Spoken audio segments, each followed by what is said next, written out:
Allu Arjun episode విషయంలో BJP ప్రధానంగా కాంగ్రెస్ ప్రభుత్వాన్ని టార్గెట్ చేసింది. మీరు కూడా చాలా సీరియస్గా రియాక్ట్ అయ్యారు. రేవంత్ నీకు కూడా సమయం వస్తుంది, కక్ష సాధింపు సరికాదన్న అంశాన్ని మీరు ప్రధానంగా లేవతారు. చట్టం తన పని తాను చేసుకుపోతుంది అన్నది వాళ్ళ వాదన. అక్కడ జరిగినటువంటి సంఘటన ఎవరికైనా బాధాకరమైన సంఘటనని. మనం ఒక పొలిటికల్ ర్యాలీస్లో పోతుంటాం, ఎన్నో పొలిటికల్ ర్యాలీస్ చేస్తాం, అప్పుడు కూడా ఇటువంటి ఎన్నో సంఘటనలు జరిగినాయి. ఎన్నో సంఘటనలు ఎన్నో పేర్లతో సహా చెప్పడం అవసరం లేదు ఇక్కడ. మరి అప్పుడు ఎవరి మీద బాధ్యతలు వహించిండు, ఎవరి మీద కేసులైనాయి? ఈ చిన్న విషయాన్ని అంత రాద్ధాంతం చేయకుండా కుటుంబాన్ని ఆదుకోవడానికి ప్రభుత్వం వైపు నుంచి ఒక డైరెక్షన్ ఇచ్చుంటే అయిపోయే విషయాన్ని, చిన్న విషయాన్ని ఇంత రభస చేయాల్సిన అవసరం లేదు. అంటే చిన్న విషయం అంటే చనిపోతే చిన్న విషయం, చనిపోవడం చిన్న విషయం కాదు. కుటుంబానికి నష్టం జరిగింది, చాలా పెద్ద నష్టం జరిగింది. కానీ బట్ దాన్ని ఏ విధంగా సాల్వ్ చేయాలో ఆలోచించాలి. కానీ దాని మీద వారి మీద దాన్ని ఒక పెద్ద ఇష్యూ చేసి రాష్ట్రంలో ఇంకేం ఇష్యూ లేవు, ఇదే ఇష్యూ అన్నట్టుగా చేయడం అనేది కరెక్ట్ కాదు. ఆ రోజు అన్ని రంగ ప్రభుత్వం వైఫల్యాలు ఉన్నాయి, సినిమా రంగం వాళ్ళ వైఫల్యాలు ఉన్నాయి, థియేటర్ వాళ్ళ వైఫల్యం ఉంది. సో ఇది ఒక్కరి మీద బ్లేమ్ చేయడం అనేది కరెక్ట్ కాదు. సో దాన్ని అనవసరంగా అంత పెద్ద అసెంబ్లీలో అంతసేపు మాట్లాడేటటువంటి ప్రజల సమస్యలన్నీ పక్కన పెట్టి, ప్రజల ఇష్యూస్లన్నీ తను ఇచ్చిన హామీలు కానీ తను ఇచ్చినటువంటి వాటి మీద డిస్కషన్ జరగకుండా చెప్పకుండా ఒక అంశాన్ని పట్టుకొని దాన్ని రాజకీయం చేయడం అనేది సరికాదని చెప్పినాం. హామీల అంశాన్ని ప్రస్తావించారు. దాదాపు 21,000 కోట్లతో రుణమాఫీ చేశామని వాళ్ళు చెప్తున్నారు. ఉచిత విద్యుత్ సంబంధించి చేస్తున్నాము, గృహ వినియోగానికి సంబంధించి అంటున్నారు, ఉచిత బస్సు ప్రయాణం సంబంధించి చేస్తున్నాం అంటున్నారు. ఇలా ఒక్కొక్కటి చేస్తూ పోతున్నాం అంటున్నారు. మీకేమనిపిస్తుంది మేడం, వచ్చే 4 ఏళ్ళలో వాళ్ళు ఇచ్చిన హామీలన్నీ అమలు చేసే కెపాసిటీ వాళ్ళకు ఉందనిపిస్తుంది? ఏడాది పాలన పైన మీ అభిప్రాయం? ఇప్పుడు వీళ్ళు ఇచ్చినటువంటి హామీలు ఏవో కొంతమందికి ఇచ్చేసి ఇంకా మేము ఫుల్ఫిల్ చేసేసినాం అనడము కరెక్ట్ కాదు. వాళ్ళు అన్నటువంటి లక్ష్యం ఎలాంటి కండిషన్లు లేకుండా రుణమాఫీ చేస్తామన్నారు. ఏం చెప్పిండ్రు? మీరు బ్యాంకులలో పోయి తెచ్చుకోండి, ఒక్కొక్క 2 లక్షలు నేను వచ్చినాక రుణమాఫీ చేస్తా అని చెప్పిండు రేవంత్ రెడ్డి గారు. మాట వాస్తవమా కాదా? ఈరోజు మాటలు మార్చేసి ప్లేట్ ఫిరాయిస్తే ఎట్లా? మీరు ఏమొచ్చినా మేము నిరంతరం ఇచ్చిన మాట నిలబెట్టుకుంటాం, ఎలాంటి కండిషన్ లేకుండా రైతు భరోసా ఇస్తామన్నారు. అన్నమాట వాస్తవమా కాదా? ఈరోజు కండిషన్లు పెడుతున్నారు. మీరు కేవలం అధికారంలోకి రావడానికే హామీలు ఇచ్చిండ్రు తప్ప వాటిని నెరవేర్చమనేటటువంటి దృష్టి పెట్టలేదు. ఎట్లనన్నా కుర్చీ రావాలంతే, ఏమైనా అబద్ధాలు చెప్పాలా.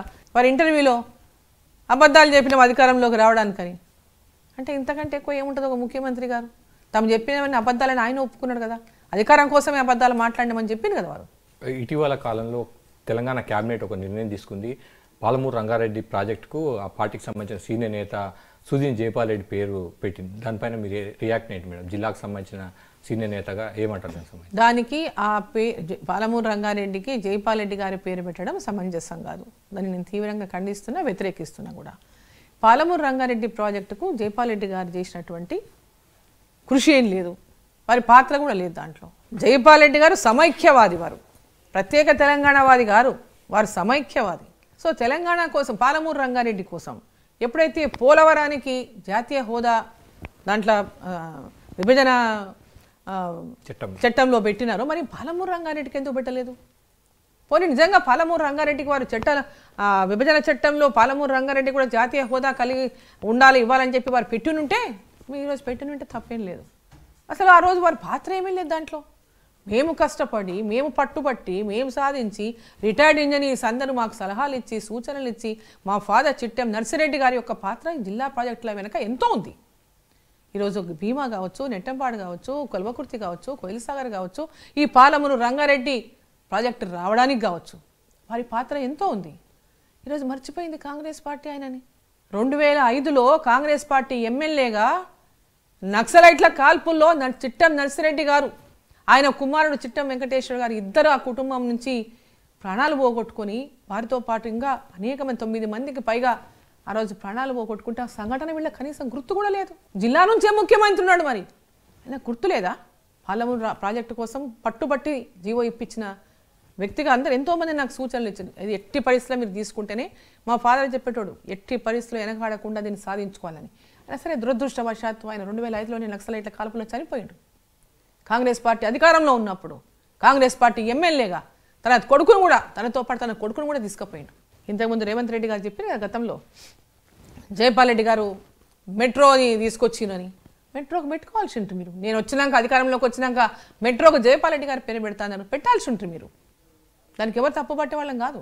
కానీ జిల్లాల రాజకీయాల్లో అసలు వ్యక్తులనే మర్చిపోయి, త్యాగం చేసిన కుటుంబాన్నే మర్చిపోయి, త్యాగం చేసిన వ్యక్తులనే మర్చిపోతే ఇదెక్కడ?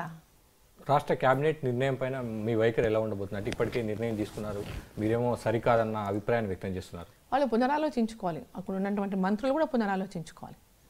వాళ్ళు చేసింది సరైన చర్యనా కాదా వాళ్ళే పునరాలోచించుకోవాలి. అక్కడ ఉన్నటువంటి మంత్రులు కానీ ఇప్పుడు నల్గొండ ఉత్తమ్ కుమార్ రెడ్డి గారు, వెంకటరెడ్డి గారు, వాళ్ళ జిల్లాలో ప్రాజెక్టులు ఉంటే పెట్టండి, పేరు తప్పులేదు. అక్కడ కూడా ఎంపీ గెలిచారు కదా వారు. నల్గొండ జిల్లాలో కూడా ఎంపీగా ఉన్నారు 2 సార్లు. మామూనార్లో ఎట్లా 2 సార్లు ఉన్నారు, అక్కడ కూడా 2 సార్లు ఉన్నారు. మరి చిట్టం నర్సిరెడ్డి గారిని ఎట్లా మర్చిపోతారు మీరు? ఆయన చేసిన ప్రాణ త్యాగం ఎట్లా మర్చిపోతారు మీరు? ఆయన కుటుంబానికి జరిగిన అన్యాయాన్ని ఎట్లా మర్చిపోతారు మీరు? ఇది న్యాయం కాదు కదా. నేను అడిగేది అన్యాయం అయితే చెప్పమనండి.